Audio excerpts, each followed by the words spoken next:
Hi, everybody. I hope everyone's doing well and enjoying this beginning of winter. Uh, and please take care of yourselves. I have a few questions here. One of the questions that I think is really interesting is by Michel Laramie, and it is really based on um, two questions, basically. One is why are our successive incarnations on this planet necessary? Interesting.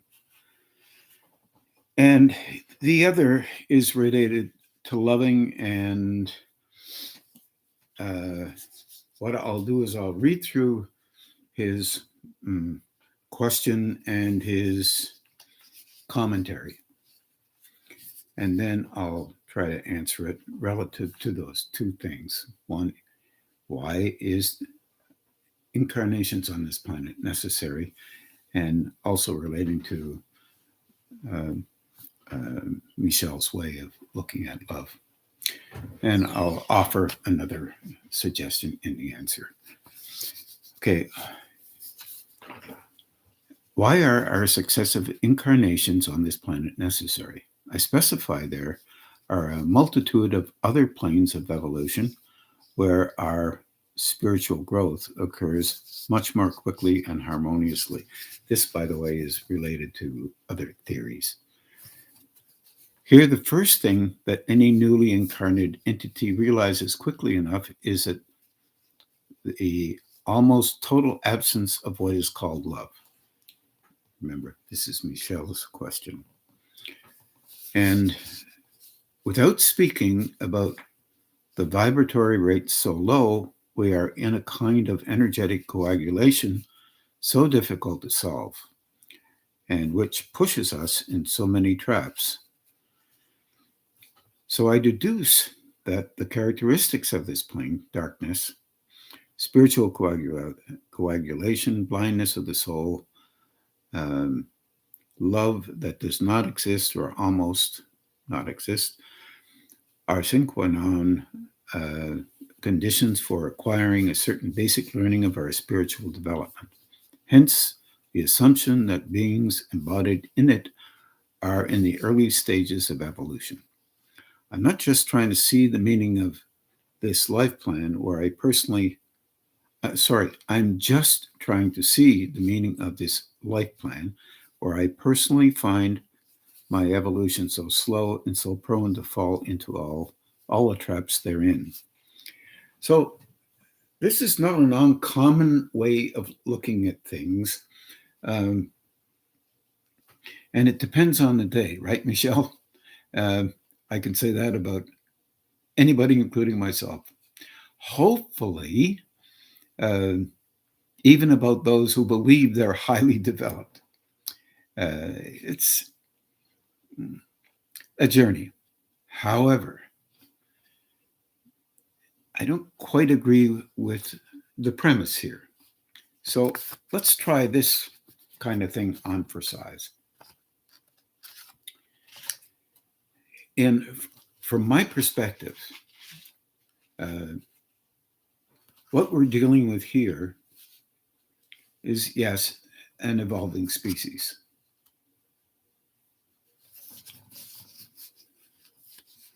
And this evolving species doesn't understand love unless it's highly focused personally on things or people that it believes it cares for. And from that perspective, the, the expectation is that those other things must care for them. Not only care for them, but in a very specific manner. This implies that our personalities are fairly young in nature as well. Uh, so, if you begin to look at this from a different angle, In one way, you can look at an incarnation into these planes as a movement towards creating an overall form, ultimately, that can handle tremendous levels of loving, even at the coarser levels. And there are truly, I would agree that there are many levels of interaction. But to develop a form, a literal personality, one could say, that can handle deeper levels of understanding of a thing called loving is not something that we take to fairly easily. What we do take to easily is our views about everything. And we align with those views quite naturally and normally in a way that attempts to place value on our own personality. And this is how we're trained, basically, by schools, by our family, by our culture. And the diversity of what you think would your belief systems, I think I wrote something down there, the way things should be. All of this is related really basically to an attempt to understand us, understand you. Well, this is a dilemma. So how do you deal with this? First of all, there is love in everything. For example, some individual, no matter what they are, no matter what they think, whether we agree with them or not, doesn't matter, will believe that how they think and have decided for themselves, naturally, who else is going to do that for them? This is the way to live. That's the right way to be. This is the way to speak, take action, engage. And they do that and believe that there's no other way because they are in love with the form that they've constructed or that has been internally developed. We call that personality. Some belief systems call the mind the soul. Well, that's interesting enough in itself. Other people say, no, the soul is separate. It is always looking after us and engaging with love, giving us love. And we are practicing engaging with the world, and how we decide we need to or are doing so is an act of loving the self for doing it that way. And then we protect the way we do it. This is natural in our world. It is just a method of ultimately understanding that there are many levels of loving. 8 billion people plus now on our planet, and each one of us are contributing to a species, physically, intensity, emotional intensity, mental acuity, wherever that can be, or at a different level, because there are those here who are at different levels. And we don't quite find a rationale that can make that fit into our life unless we have a belief system that allows that to be okay. And then our belief system is valued as an act of love for us. We have that belief system, and then we defend it. This is an engagement with loving. And we do this consistently. This is a human thing. If you are grumbly about something, You know that you're right in grumbling, whether you think you're right in grumbling, or whether you're missing the point, or whether you feel all alone in the way you think and you believe. And in fact, you're never alone because you have that act of loving going on, that energy flowing into you, and you use it with an expression of where you are in the personalization that you have attached to in relationship to learning how to live on these planes. And nobody's perfect with it. So, all right, okay now. However, inquiring is okay. The inquiry may lead to an answer, whatever it may be, Michelle, Ron, but who cares? Then that allows you to have a stand, kind of a standard place where you personally can watch what you think, how you feel inside, that vulnerable, that really strange, not very comfortable feeling that may be there because you're looking at the world and you get pretty nervous about how the world is, one could say, or how your family background is, or how your friends are and how they engage with you. But it's natural to defend a position related to the personality that you've constructed. Now, this, in a kind of a way, is a must until you can perceive just beyond that. This is one of the reasons why we incarnate. We incarnate to build a structure, let's say a personality. Really, it ends up being like that. It's an energy form. It's reified, stiffened up through habit, and a particular way of engaging, and an attempt to be fairly consistent until you adapt and want to do something slightly different, and then you're adapting. Matter of fact, you're adapting all the time. But an active adaptation or change within makes you vulnerable inside. Now, that vulnerability in the old traditions used to be called a diamond. The act of having a vulnerable response inside about a nervousness or fear, and in most of our cases, not growing fast enough, which is well described here by Michelle.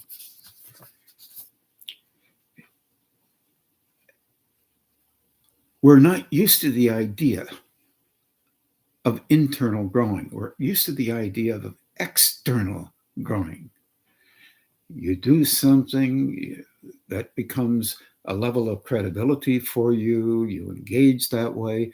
You understand that you're more credible than so-and-so because they don't do this and they don't do that. That's an act of love on your part for you. Not so much for others, but an active part for you. That's the level of loving. All right, well, just a minute. If we can cultivate a form that moves towards allowing a perception of loving come in that we know will change us somehow internally, make us feel uncomfortable because we're not used to that.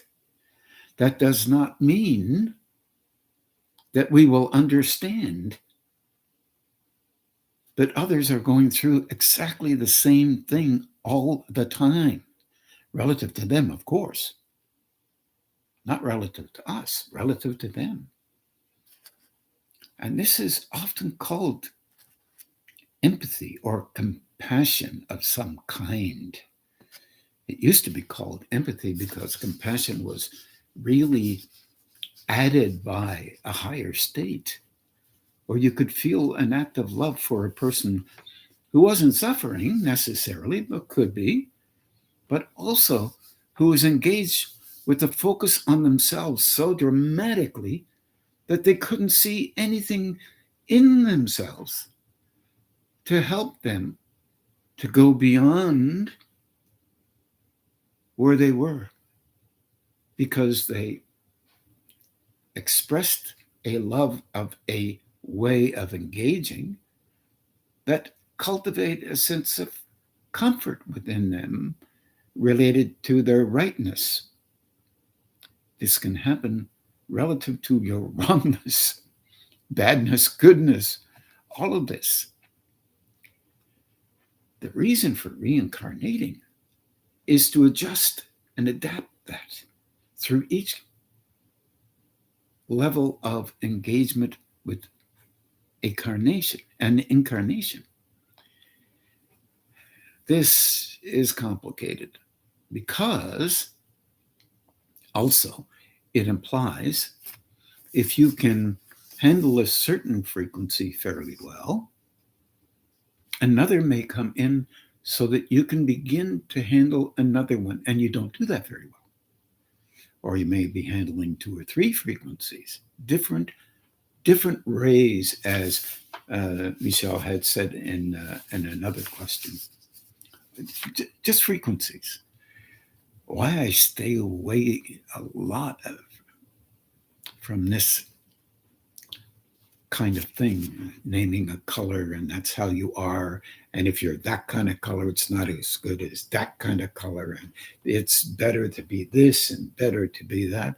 It's because what it does is it discharges a relationship with movement, makes it reify again.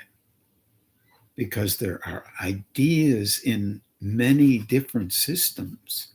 If you look at the Casey organization, it's a wonderful organization, but it has a view of frequency. If you could perceive a certain frequency, that would be bad. Like red is bad. Orange is not great. Yellow is not this, not that. Other colors are better.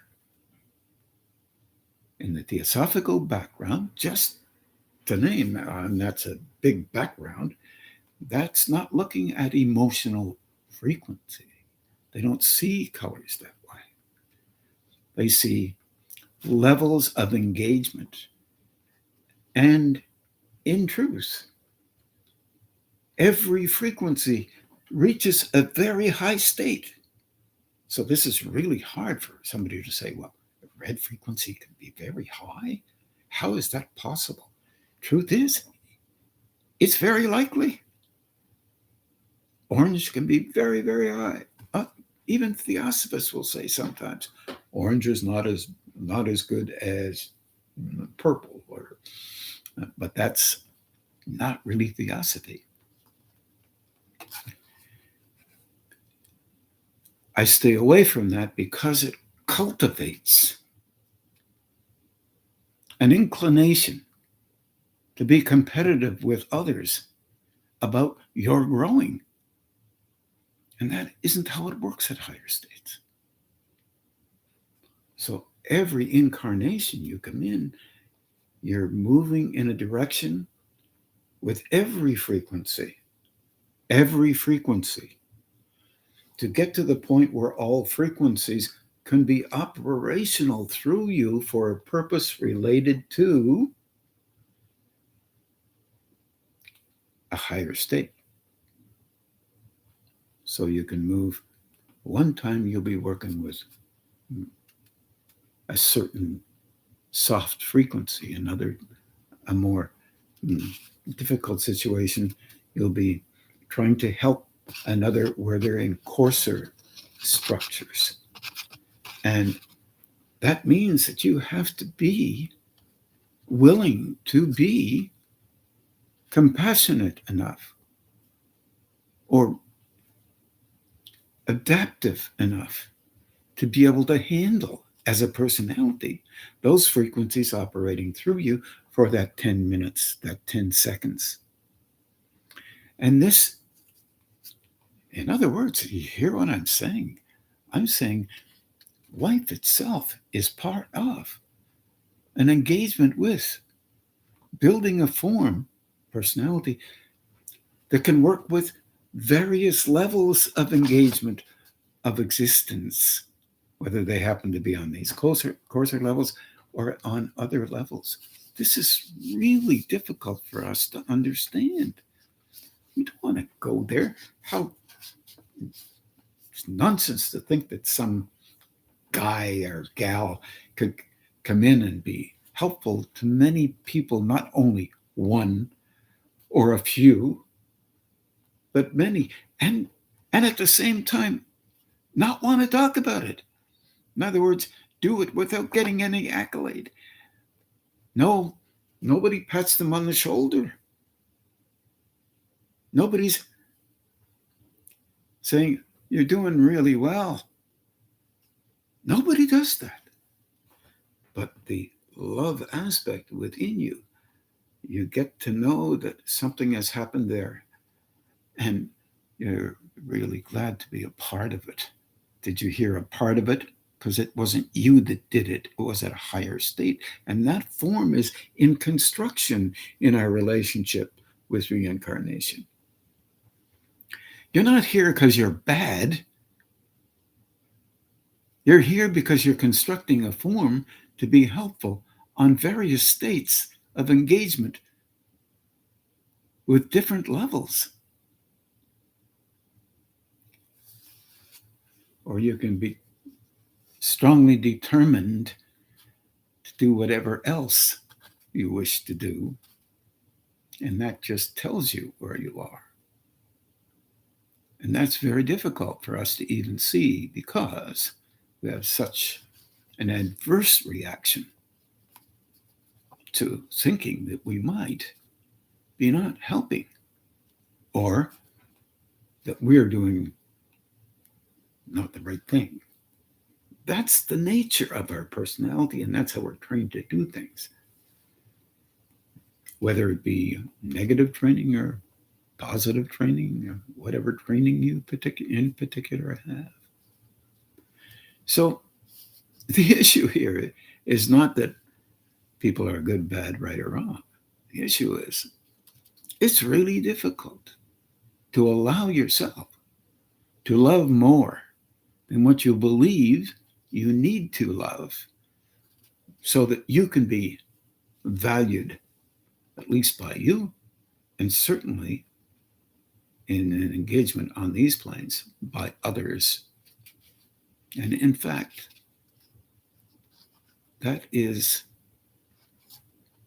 part of our training, to be able to know that energy or love can operate through you, and that you're willing to have it operate through you in a way that helps another without you being the perpetrator of that flow or taking credit for it.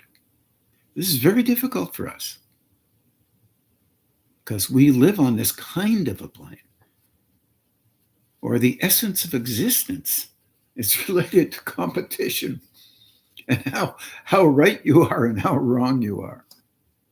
It's a very power-oriented and judgment-oriented world.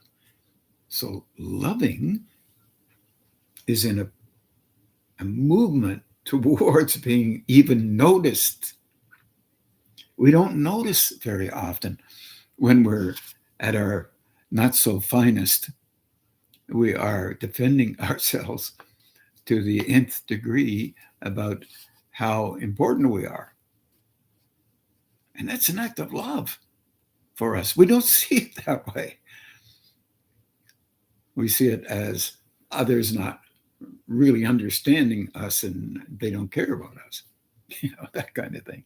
Well, it may be true because they're busy caring about themselves in a relationship with loving. Having a sense of humor about that is really very, very valuable. And a lot of people don't want to hear that. You can't blame them. Not at all. Because they're attempting to allow themselves to be a very valuable element in their own engagement with life and how they believe it should be.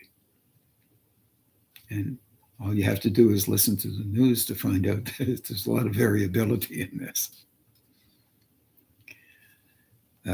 Such a good question. I really like it. So, just a couple of notes. I don't know if I've already mentioned some of this, so forgive me if I have.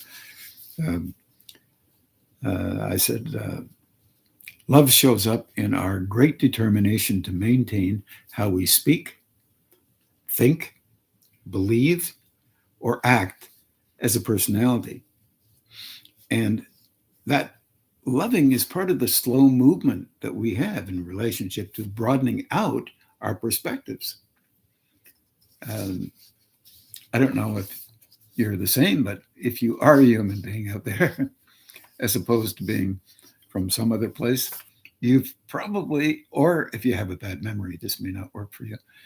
There are things that you wish in life that you could have known better to do something else rather than what you did, but you didn't know. You didn't know any better. So you did exactly what you did because that's all you could do. That was all that was available in that second or two. It happens like that throughout all our lives. No one is exempt from that.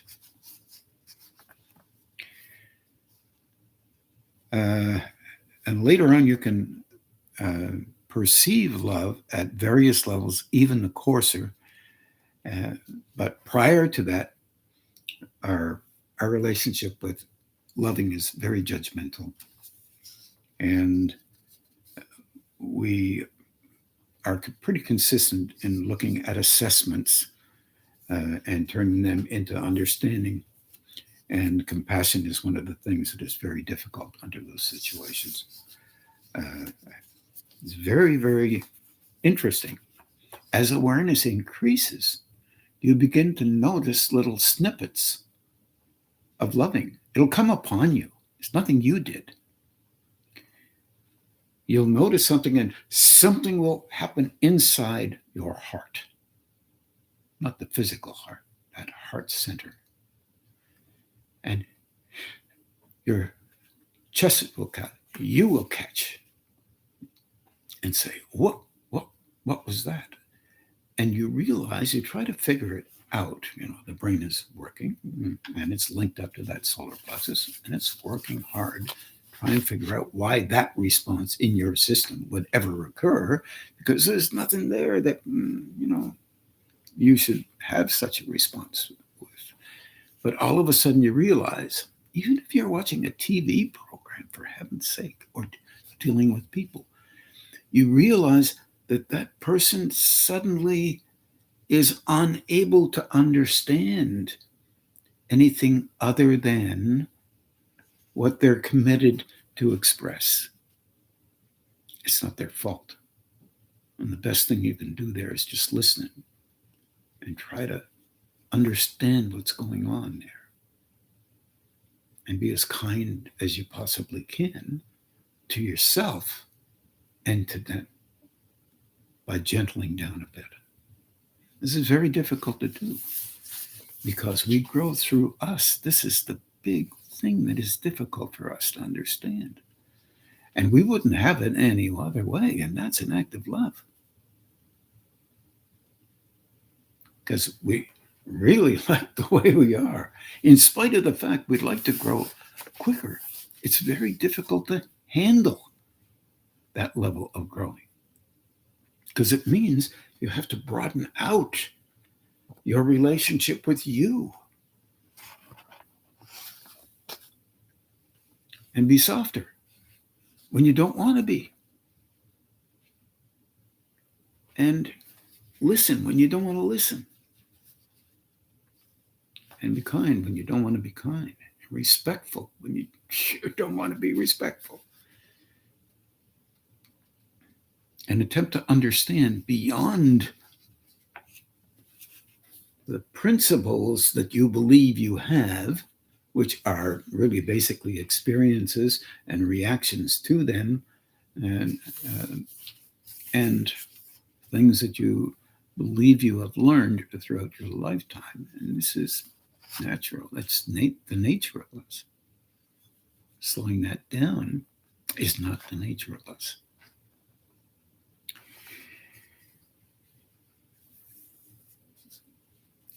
So look, so another idea, which I think I've covered anyway, but for example, since this question is Michelle's, I'm talking to everybody, but think of it this way. If Michelle or someone or anyone out there listening or still listening uh, suddenly begins to realize that they've been dropped into this stage of engagement and they believe that they've been, and they may have or they may not have, more advanced in another lifetime. If you really think that that's true, chances are you'll be pulling back a little bit more. I'm just saying that. Pulling back a little bit more. What does that mean? Moving away from the way you normally act out as important and vital. You're gentling down your stiffness, provided you can even see that you're a little bit stiff about what you think has to be. You pull back and you're beginning to try to not assess, but watch and learn from others.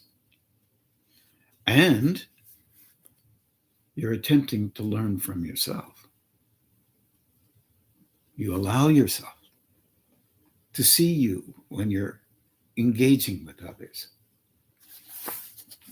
not to see your successes or your failures, just to watch your particular rhythm of engagement, what you utilize, how you emphasize, how you determine and interact by using that energy that you have within you for that purpose. That's what it's there for. It's also there to, if you focus on something about, if you're attempting to learn, it will go to your attempt to learn. It will do its best to show you in a mirror of life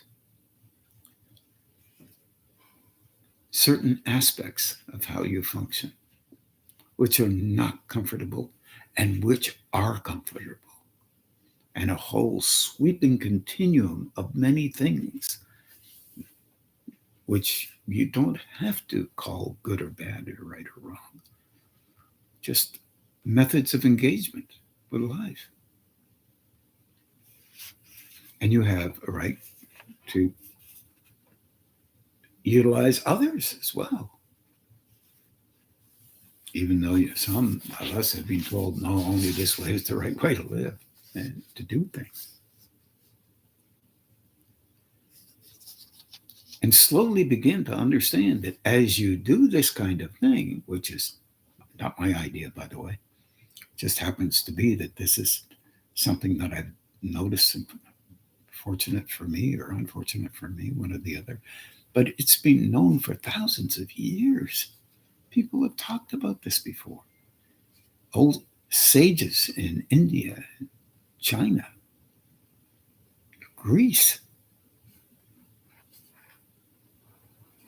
Know thyself, these big words. Yeah.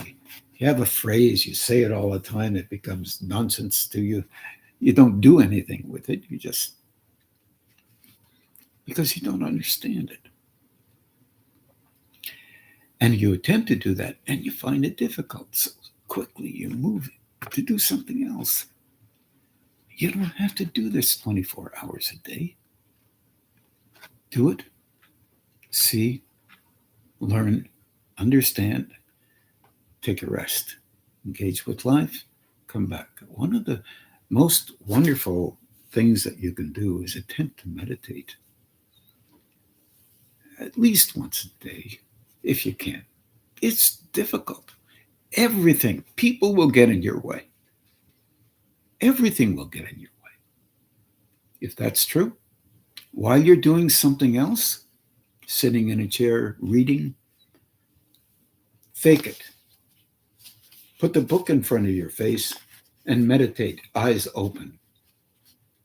Calm down inside. Let go, let go, let go, let go, let go.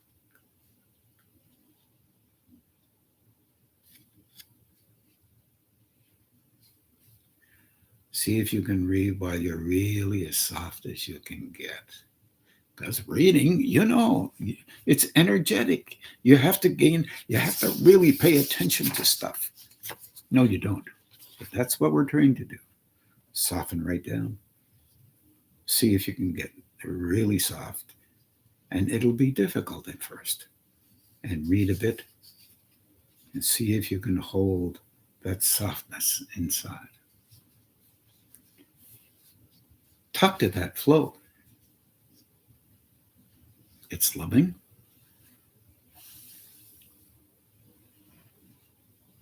Ask for help. Give me a hand with this. This sounds really freaky and weird. But give me a hand with this. Let me try this. It's just a method.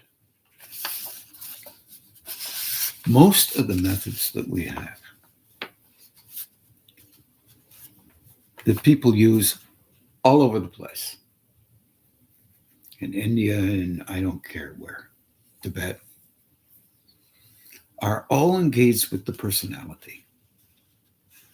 And they're engaged with the personality so that the personality can begin to be trained not to interfere with it.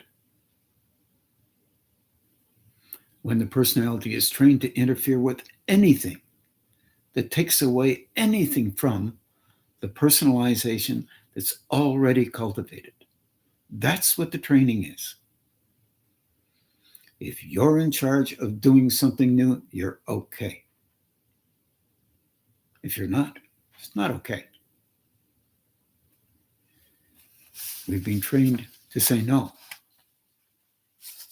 And we've been trained to say yes when it makes us look better. And no often is the first answer. But it's not really a no. It's pulled back, kind of, but it's not trained to see itself. Pull back and let me see whether that makes sense to me. Oh, okay, it makes sense to me. But we don't do it that way.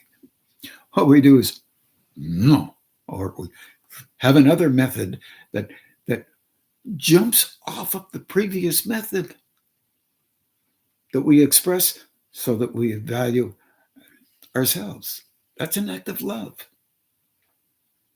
There's no diminishment there. Even in seeing it, my God, we've all done this. And we've all done other things. So learning to be respectful of the fact that we have done these things. And to be honest, chances are we'll continue to do them with or without our awareness. Because it's a habit that's made us able to engage and be competitive and reach inside ourselves to go beyond where we were. It's one method that we've used. Trouble is, as we get past about 30 or 35, we start getting a little lazy in it. Prior to that, we were learning whether we knew it or not. After that, we think we know something. That isn't a process of growing. It's a process of kind of being comfortable. Everybody hits it. And you will go through cycles of this. This will be the most normal thing in your life. Because it's real. It's what happens. Constant cycles, cycles, cycles, cycles. If you can catch this cycle, you'll say, this is a cycle. I've done this before. It's okay. I'm glad I caught it. Now let me start another cycle right away. You can kind of interfere with it. It's like rocks thrown in a pond. You have a big pond. You throw a rock into it. It gets ripples. The ripples are fairly perceivable. Throw another rock while those ripples are there, and they interfere with the other ripples. Throw another rock. Interferes with those other two ripples, and you have a series of interferences going on in that rippling. So all awareness can be produced by perceiving the ripples or the cycles and you are causing kind of a small little interference with a considerable interest that one might have in maintaining how you were yesterday. And all that means is you really can't do that. You can't remain the same. It isn't. No one ever does. And it tires you out to do the battling to remain the same. And this is one of the difficulties in spiritual development. You have the ripples every time you meditate. You have the ripples every time you do something. It's not necessarily the way you did it before. But you try and be patient with yourself and respect yourself. Look, I tried to do that. Okay, that's good. That's great. Because I was bad at the end? No. Just because you're learning how to be aware by doing something, then noticing a reaction or an interaction that you have with life. You're learning to be aware, different awareness than you had before. You're not learning to beat yourself up because you did something that was wrong or bad. You can do that if you want. All you'll do is increase your beating up. You're giving it more juice. And all it's trying to do, more love, I could say, is trying to really say, see, this is what you're doing. You don't need to do it that way. But we say, see, I'm doing it. It must be right because I'm doing it. That's part of the cultivating of the form. Look, you get to a point where you don't have to be doing this every single second of your life. What you start noticing what you're doing and then start to slow it all down. Because when you notice, you've been trained to assess and judge. Try not to judge. Try not to negatively assess something. Oh, better to say, okay, I saw that. That's good. Okay, I got it. Once is enough. Once is enough. That will help. And ask for help. Don't be afraid. Yeah, but it's not coming from me. So what? If you get an idea that you really fall in love with in your mind, it's your head. Where'd the idea come from? What if you didn't think it up? You don't care. You'll use it anyway because it fits. You won't tell anybody else it didn't. It just flew in there. You didn't know where it came from. Well, it came from my unconscious. Well, yeah, right. A lot of awareness you had about that. There's a lot more out there than what we understand in here as well. And it's okay. When you're learning, it's part of learning. When you're judging, it's different. Do what you can. You don't have to be perfect. And you're not trying to be perfect, for sure. Because it's not a given. That's not the goal. I hope this helps a little bit. Michelle, I've given you 2 or 3 ideas there. See if you can make sense of them. And I wish you well with that. But it's the way I think. So here's another one from Serge Pinot. Wait.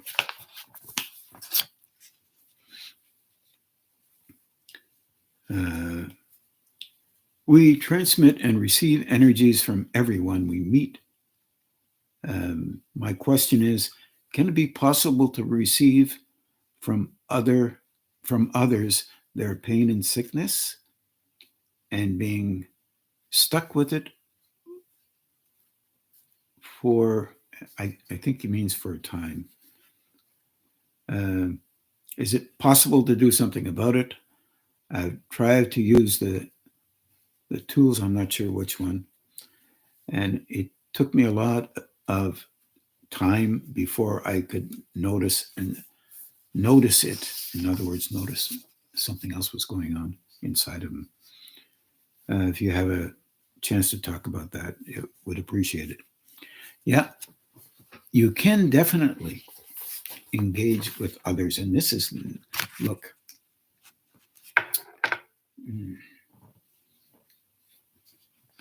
the more sensitive you become, the more sensitive you are. That sounds really stuffy and weird. But if you are aware of energy inside of you that is not yours, how will you know? By knowing you better. By being okay with you and what you see. If you see something you don't really like, you see something you do like. No matter what it is. You're not there trying to beat yourself up. You're trying to see how you are, at least the tendencies that you can allow yourself to notice.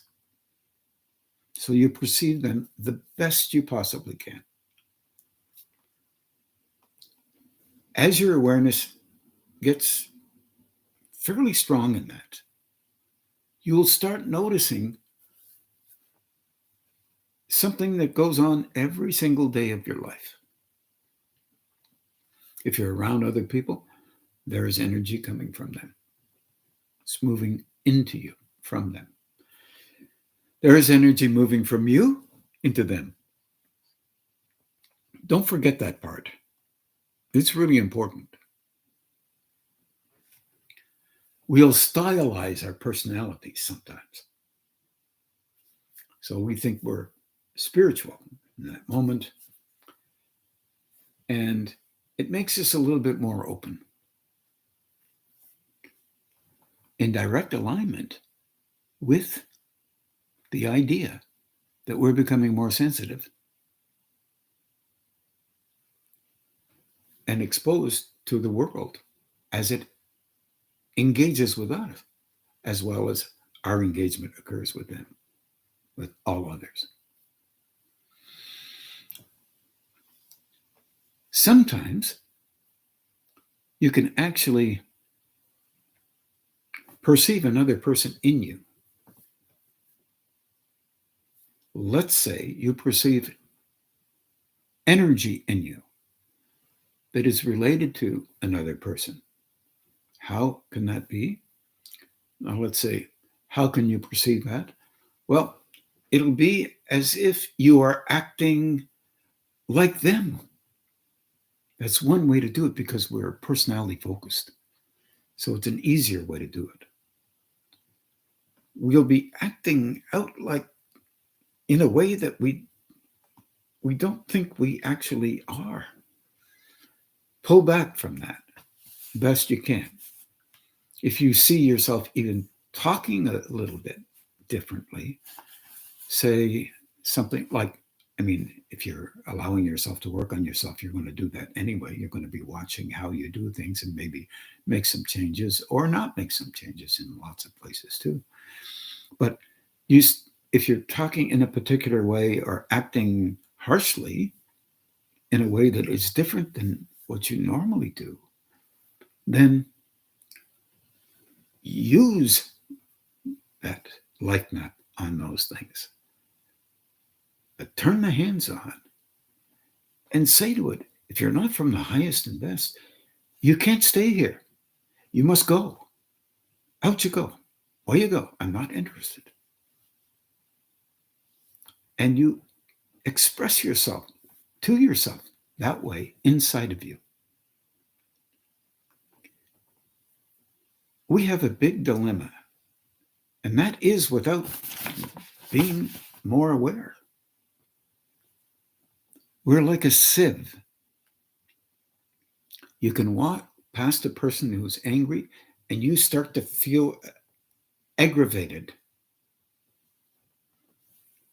and you don't know where it came from. And so you meet a friend or something and you have an attitude problem. You're a little aggressive. If you catch it, tell them, I'm so sorry. I don't know why I'm doing this, but it's as if I'm aggressive inside and I can't feel, I don't know any reason. Talk to that person. They're going to think you're a little weird, but if they're real close friends, they won't. They'll already know you're weird. Because they'll be a little weird in that way too. Whatever way that you have with them that allows you to speak the way you normally do with them. Try to have a sense of humor about this stuff. It's really important. Being too harsh and too fearful, and these things have been going on all your life. And now you're trying to cultivate a slight awareness, an engagement with an awareness that allows you to perceive the reality of life. So daily, I would say, you don't have to do this, but I would say it. And if you're not from the highest and best, out. If you believe in going to the light, then say that. If you go to light to be renewed, if you want, or ask for help for that being. But they get help in a gentle, balanced, and appropriate a manner as possible. Because maybe they just need help. And they have nowhere to turn.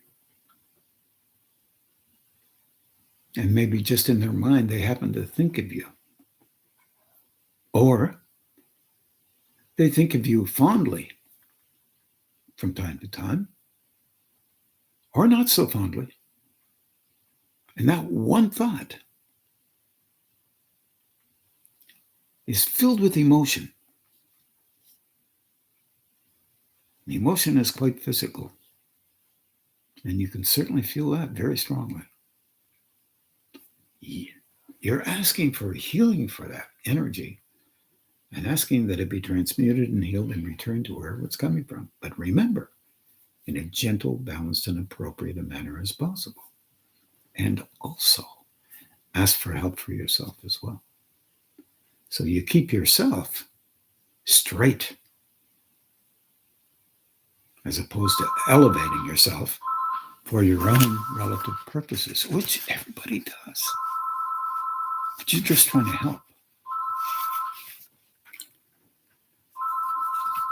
These two questions have been very, very respectful of people who are growing. Actually, there aren't many places out there where honest questions can be asked and at least a little bit of help can come.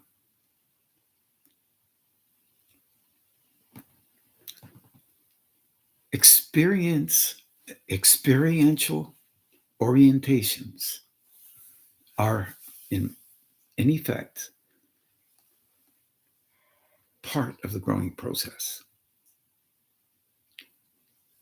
And not to get overly hooked on having this experience and that experience, and these are wonderful and all the rest of it, but they are things that happen to us as we learn and we continue to learn. Our daily lives are the workplace of spiritual development. And the going is slow so that we can learn and maintain our relationship with not only understanding, but remembering, should we engage with another lifetime, for a purpose that relates to helping at the core of the species, another species. This may not be what people like to do, but it's your own fault for really growing. I said that jokingly.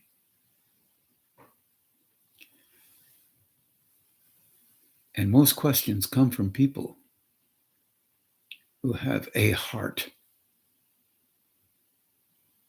in the greatest of times of need, or they would not engage with levels where the greatest help is needed. I think we should meditate now. And I wish you all so much wondrous growing internally. I wish myself the same, by the way. But I do wish that be true. Please take care of yourselves. And we'll see you on Saturday. Looking forward to it.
शक्त्यायुक्तो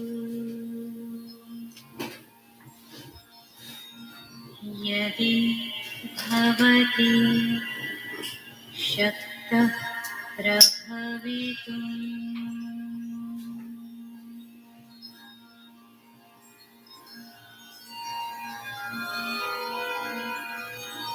न चेदेवं देवो न खलु कुशलः स्पन्दितुमपि।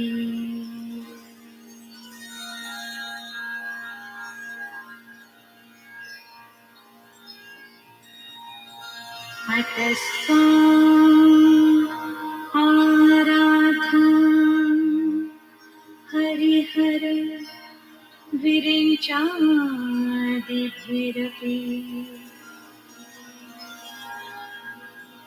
प्रणतुं स्तोतुं वा कथमकृत पुण्यः प्रभवति।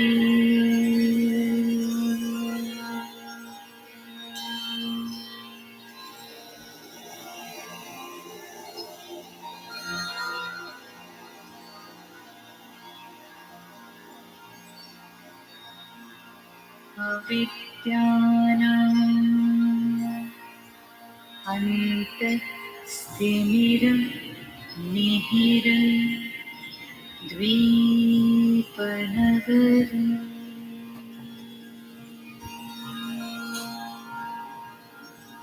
जडानां चैतन्यस्तबकं मकरन्दश्रुतिझरी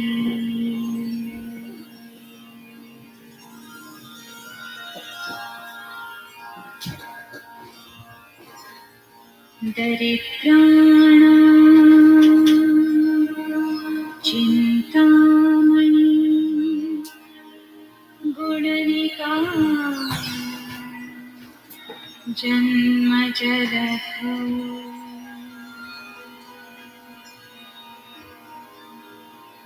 निमग्नानां दंष्ट्रा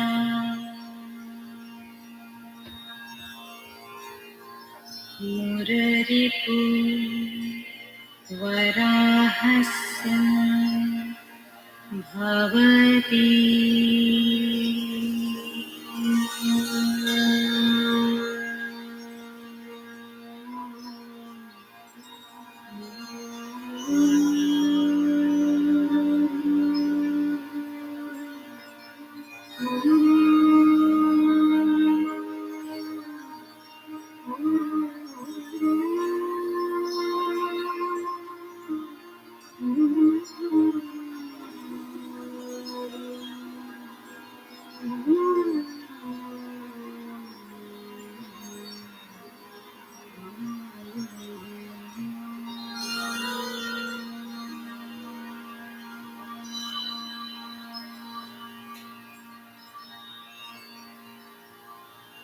त्वदन्यः पाणिभ्याम् अभयं वरदो दैवतः गणः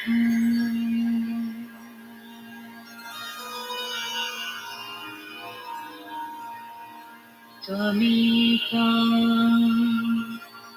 नैवासि प्रकटित वराभीत्यं भिनया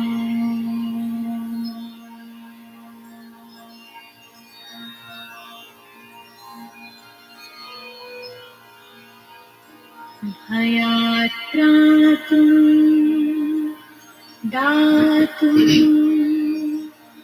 हरमपि च वाञ्छा समधिकम्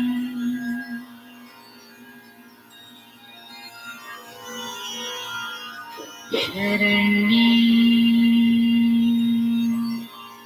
लोकानां तव हि चरणं वेव निपुणम्।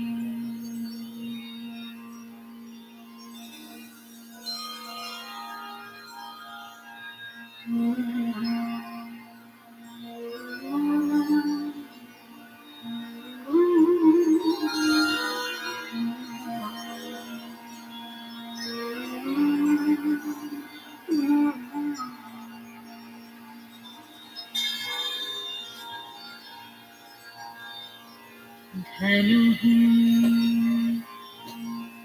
पुष्पम् मौर्विमधुकरम् मयि पञ्च विशिखाः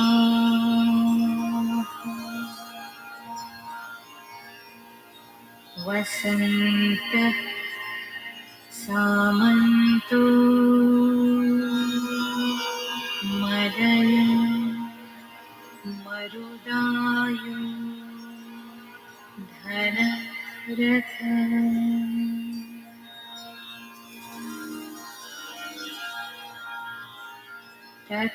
तथापीकः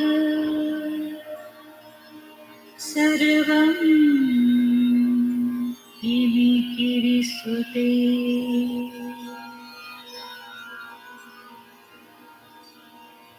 कामपि कृपा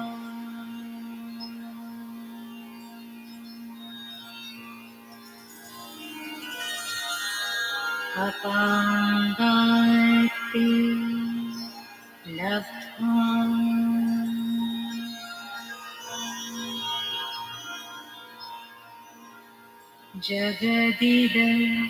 जगदिदमनङ्गो विजयति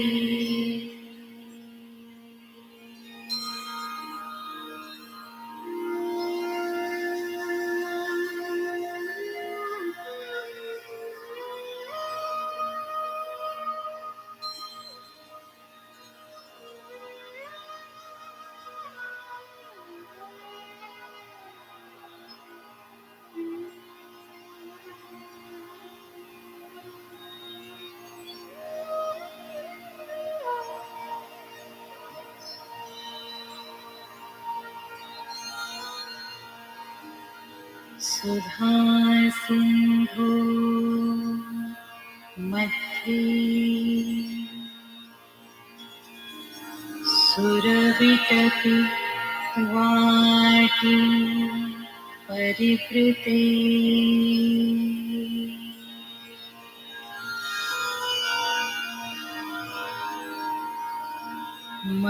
मणिद्वीपे नीपोपवनवती चिन्तामणि गृहे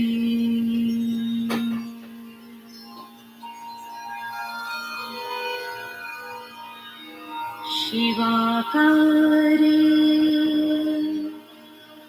मञ्चे परमशिव पर्यन्तनिजया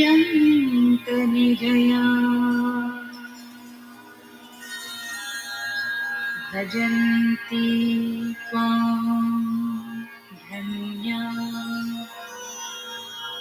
कतिचन चिदानन्द लहरी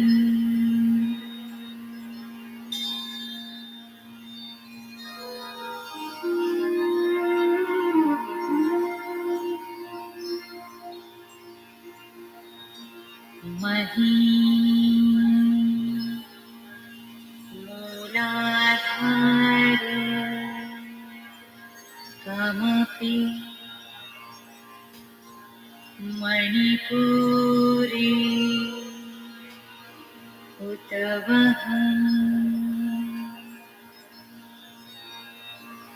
स्थितं स्वाधिष्ठाने हृदि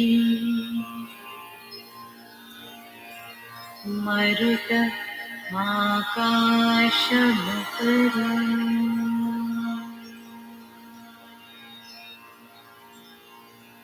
मनोऽपि ब्रूमति सकलमपि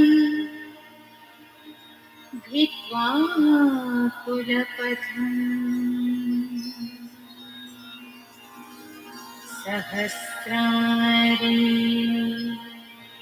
पत्नी सह रहसि पत्या विहरसि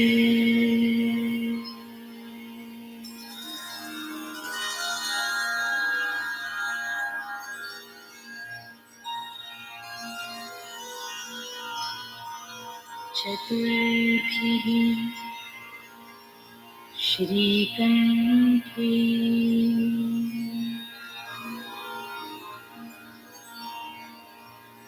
शिवयुवतिभिः पञ्चभिरपि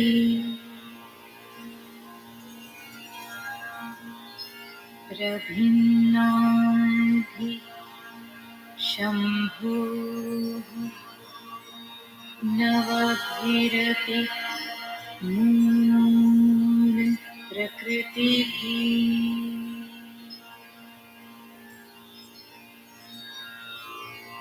चतुश्चत्वारिंशत्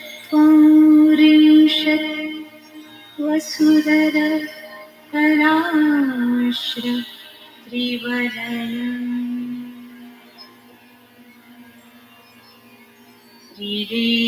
त्रिरेखाभिः सार्धं तव चरणकोणां परिणता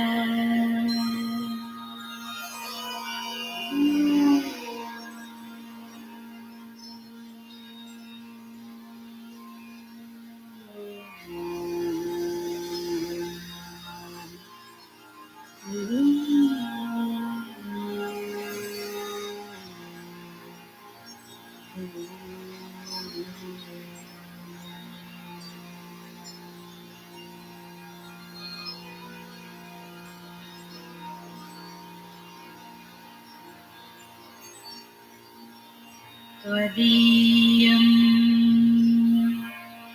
सौन्दर्यं तुहिन गिरिकन्ये तुलयितुम्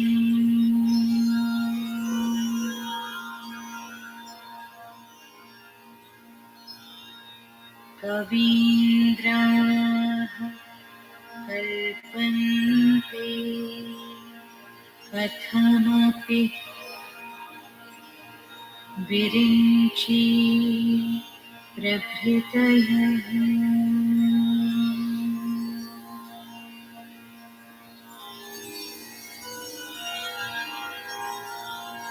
यदा लोको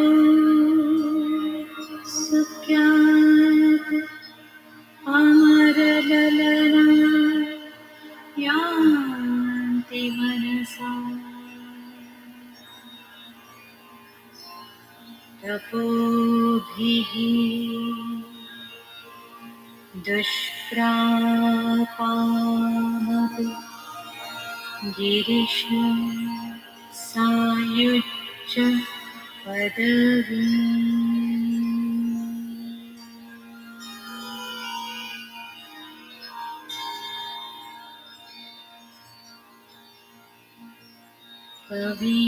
कवीन्द्राणां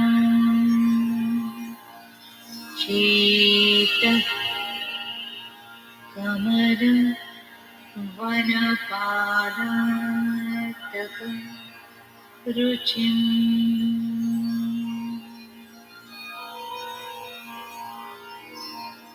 भजन्ते सन्तः कतिचित् अरुणामी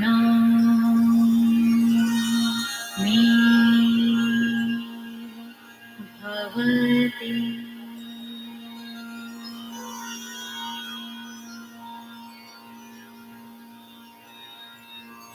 विरिञ्चि प्रियस्या तरुणतर शृङ्गार लहरी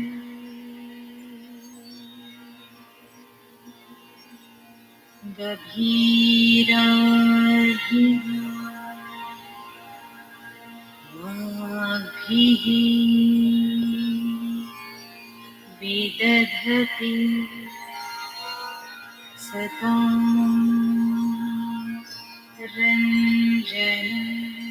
रञ्जनमणि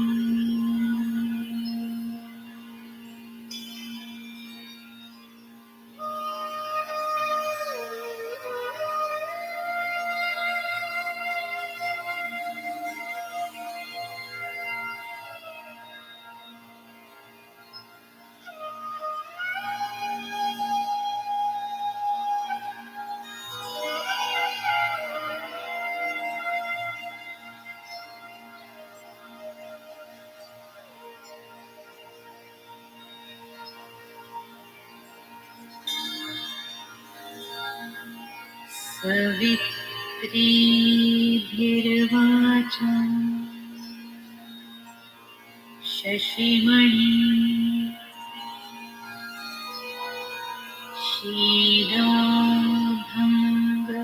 क्षीराभङ्गरुचिभिः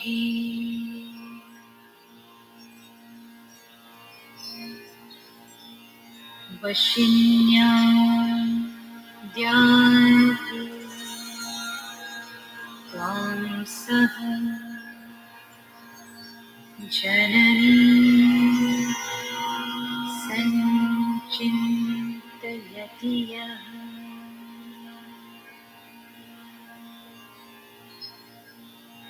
सकरतां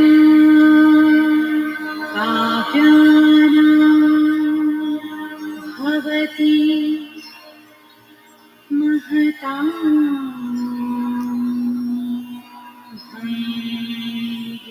भङ्गिरुचिभिः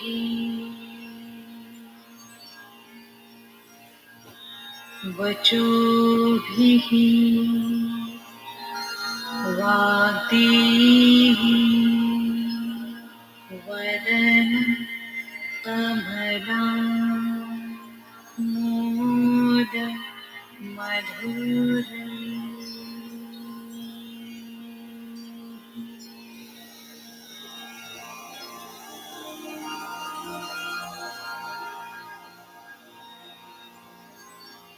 मुखं बिन्दुं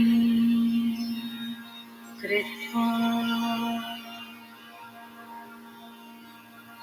कुचयुगम् अधस्तस्य तदधू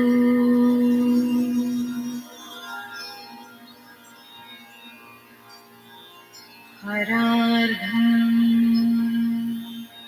ध्यायेत्यो हरमहिषी ते मन्मथ कदा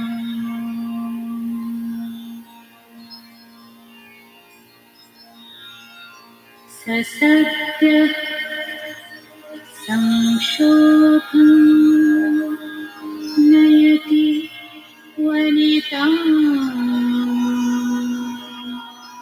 इत्यतिलघु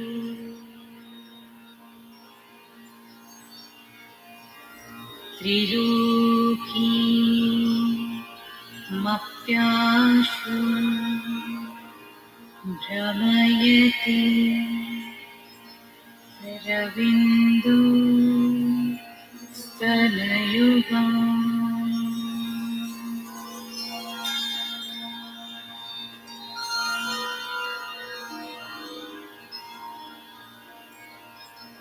शिवः शक्तिः कामः क्षितिरथ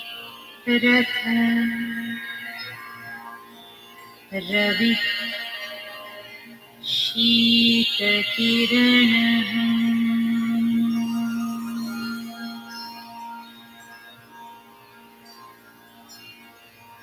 स्मरो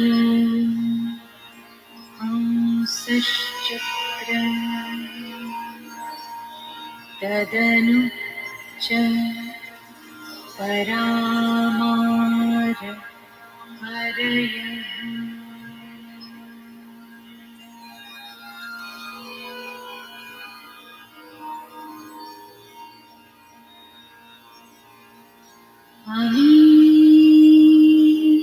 अमीरिण्ये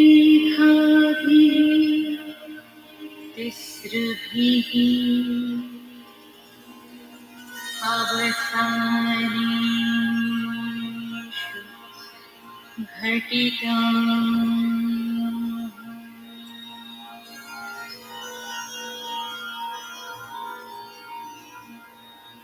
भजन्ते वर्णास्ते तव जननी नामावयं वताम्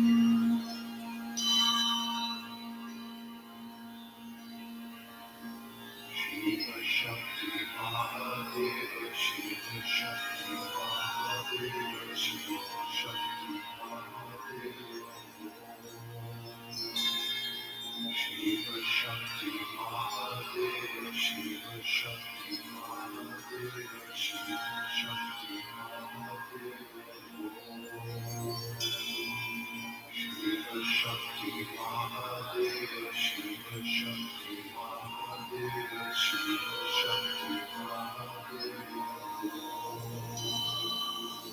Shiva Shakti Mahadeva, Shiva Shakti Mahadeva, Shiva Shakti Mahadeva. Shiva Shakti Mahadeva, Shiva Shakti Mahadeva, Shiva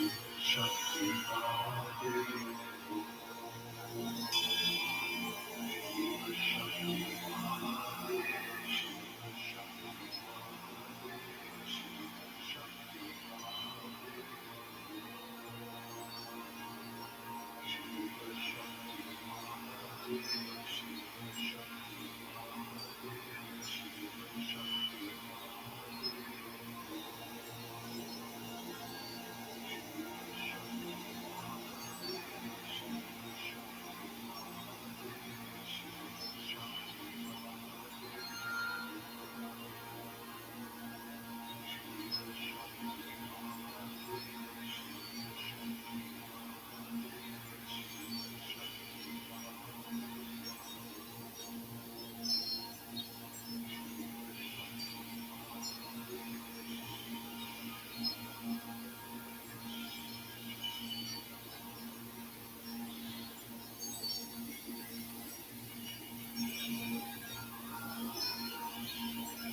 गतिर्माणिक्यत्वं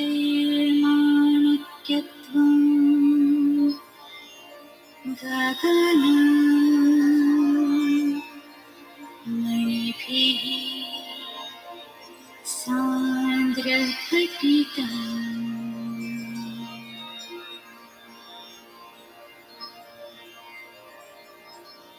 किरीटं ते हैमं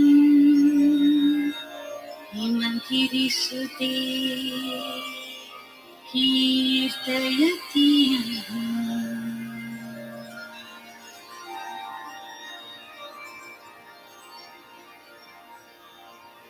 समीरे यच्छायां रणशबलं चन्द्रशकरम्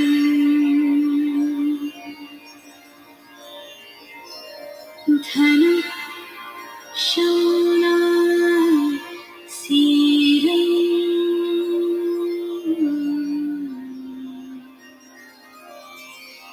किमिति न निबध्नायति धीषणम्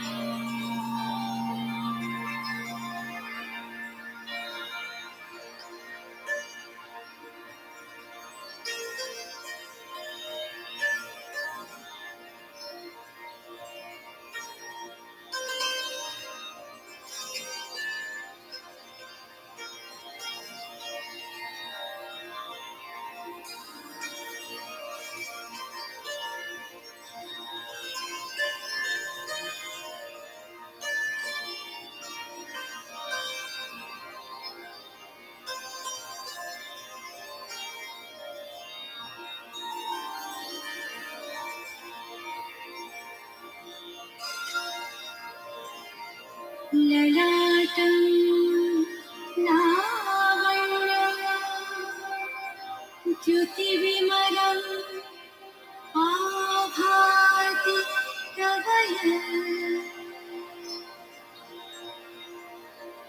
द्वितीयं तन्मन्ये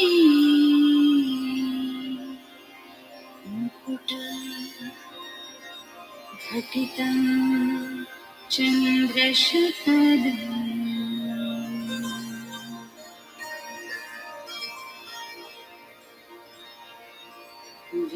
विपर्यासि न्यासान्त उभयम् अपि सम्भूय च मिथः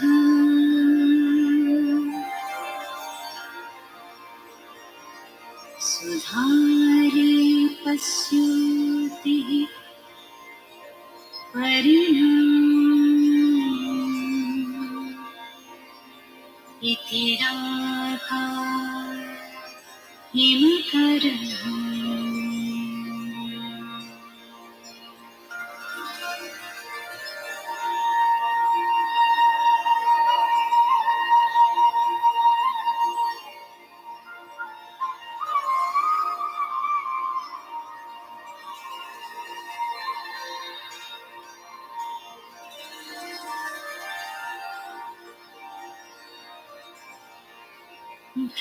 भ्रुवोद्भुग्नि किञ्चित् भुवनं भयभङ्ग व्यसनिः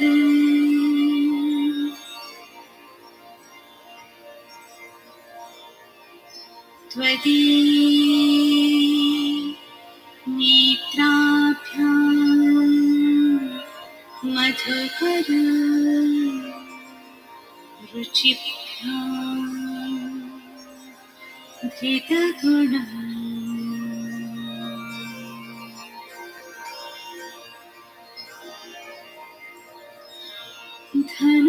धनुर्मन्ये सवेतरकरम्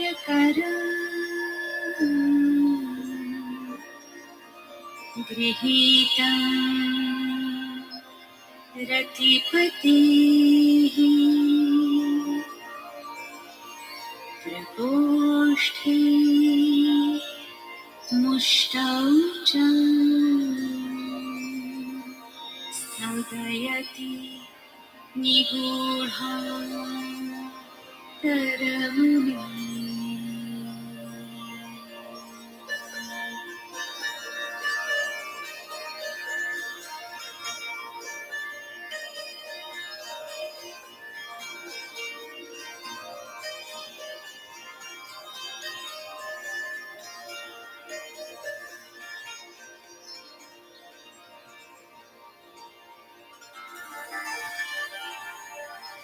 अहं सूते सव्यं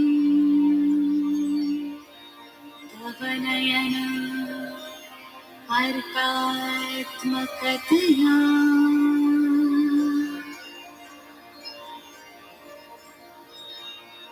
प्रियामा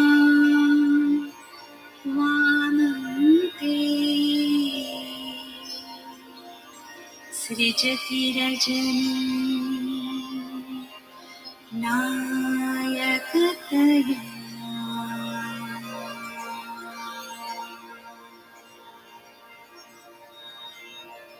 द्वितीयाति दृष्टिः दरदलित इमां भुजरुचिः समाधत्ते सन्ध्या दिवसनिशयोः अन्तर्चरी।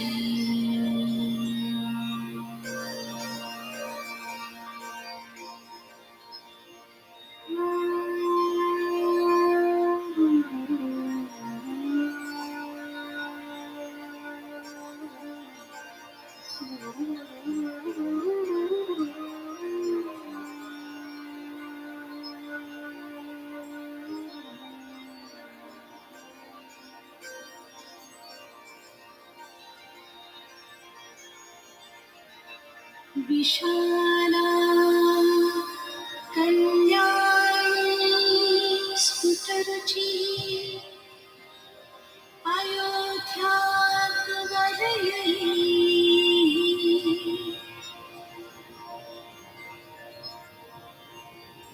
कृपाधारा धारा किमपि मधुरा भोगवतिका।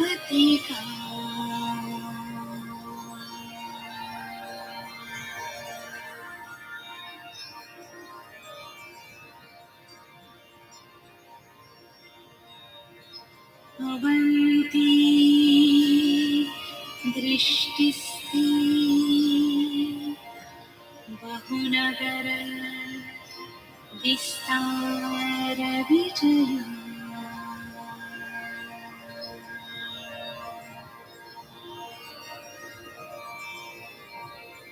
ध्रुवं तत्तत् नाम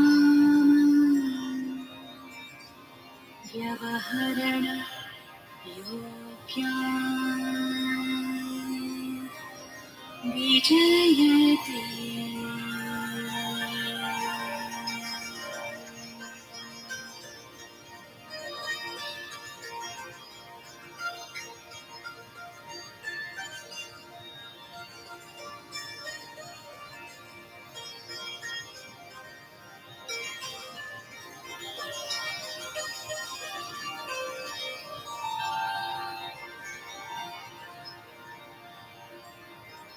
कवीनां सन्दर्भस्तप्त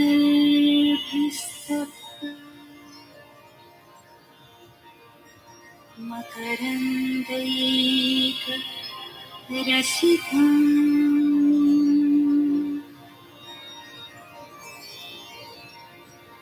कटाक्ष व्याक्षेप भ्रमरा कलभ कर्णयुगम्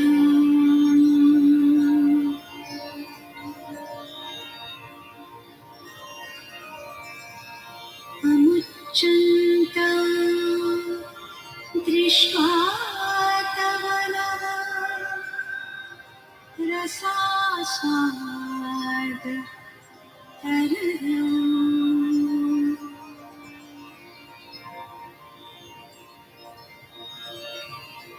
असूया संसर्गात् अलिकलयनम्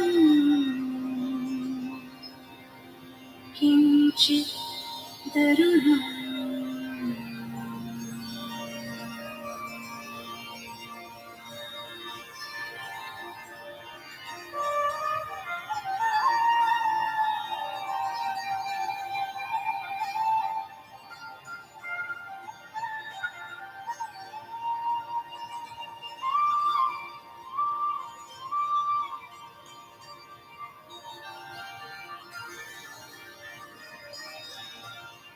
शिवे शृङ्गारार्द्रा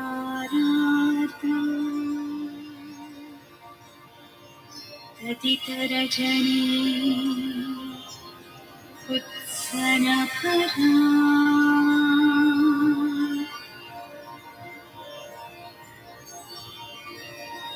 सरोषां गङ्गायां गिरिशं चरिते विस्मयवती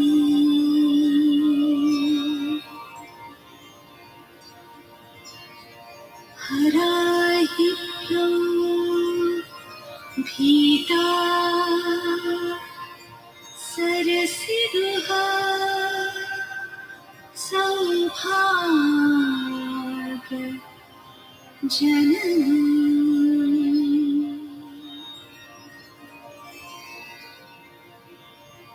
सखीषु स्मेराते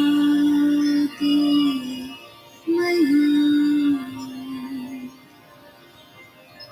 जननी दृष्टिः सकरुणा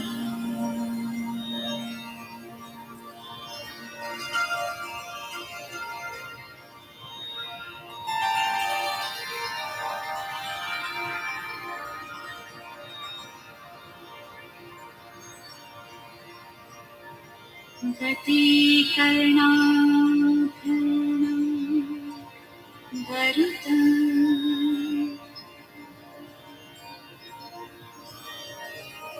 इव पक्ष्माणि दधति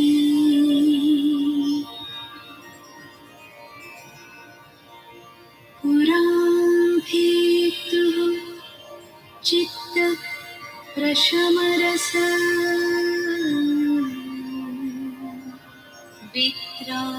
वित्रावणपदे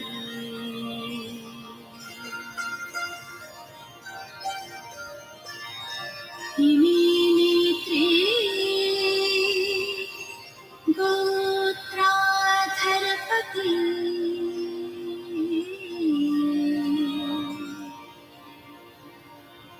कुलोत्तम सकलिके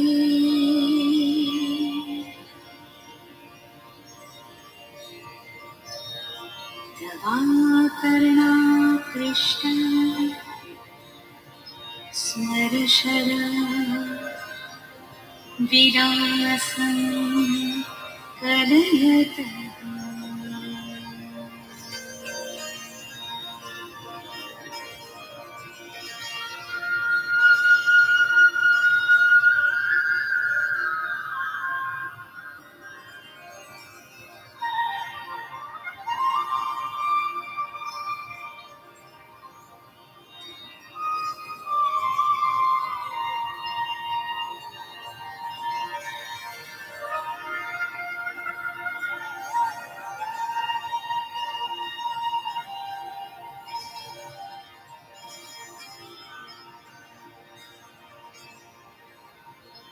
विभक्त त्रैवर्ण्यं व्यतिकरित नीलाञ्जन तया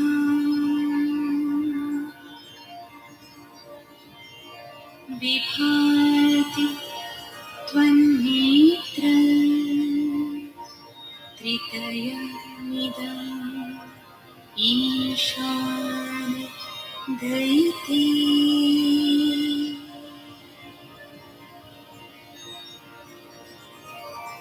पुनः स्रष्टुं देवा द्रहिणा हरिरुद्रा उपरताम्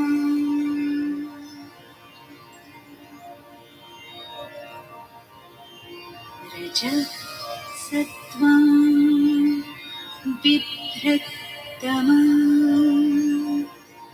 इति गुणानां त्रयमेव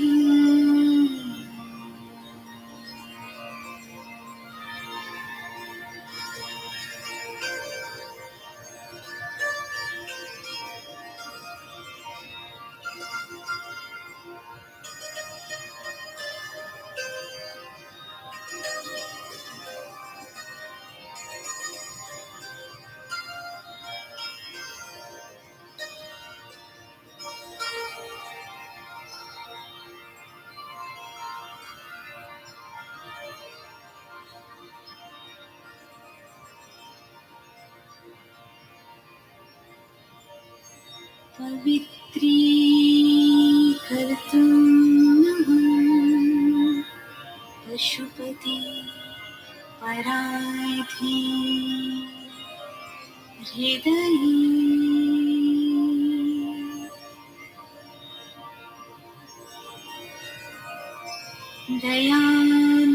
दयामित्रैः नेत्रैः अरुणं धवल श्याम रुचिभिः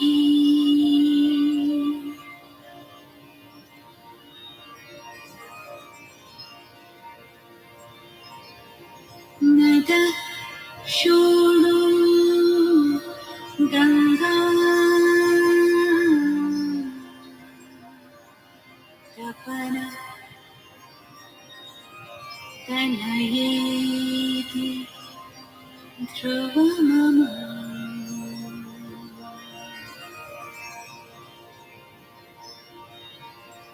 त्रयाणां तीर्थानाम् उपनयसि सम्भेद मनः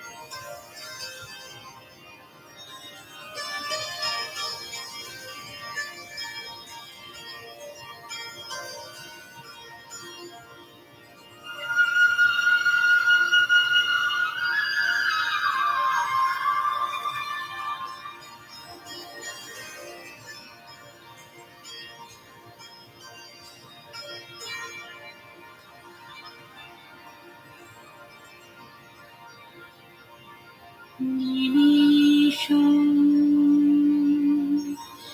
ईशाभ्यां प्रलयमुदयं याति जगति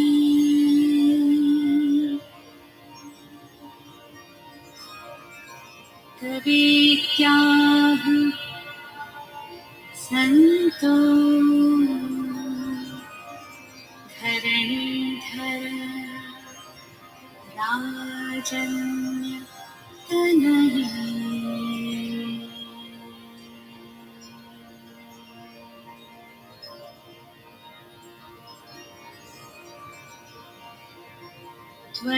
त्वदुन्मेषां जातं जगदिदम् अशेषं प्रलयतः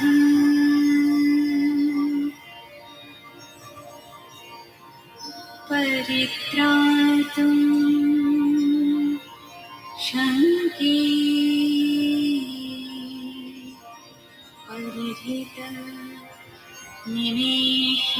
परिहृतनिमेषास्तव दृशः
सरस्वत्या लक्ष्म्या विधिहरिसपत्ना विहरति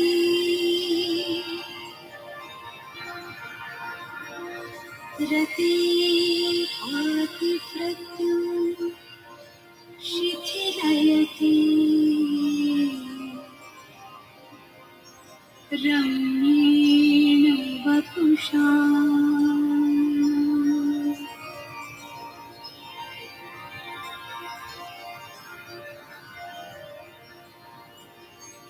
चिरं जीवन्नेव क्षपितम् पशुपाश व्यतिकरः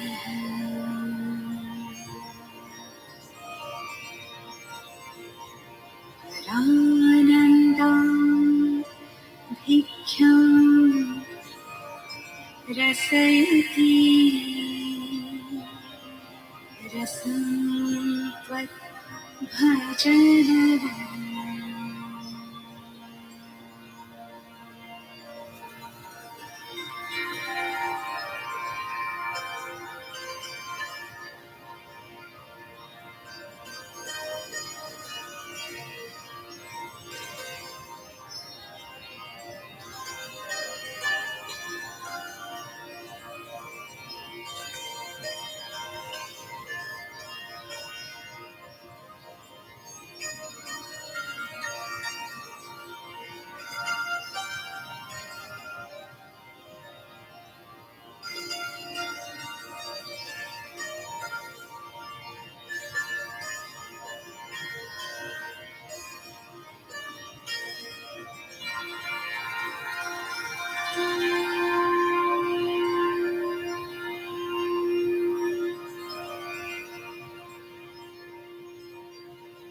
Now we'll just do the balancing and grounding as you can.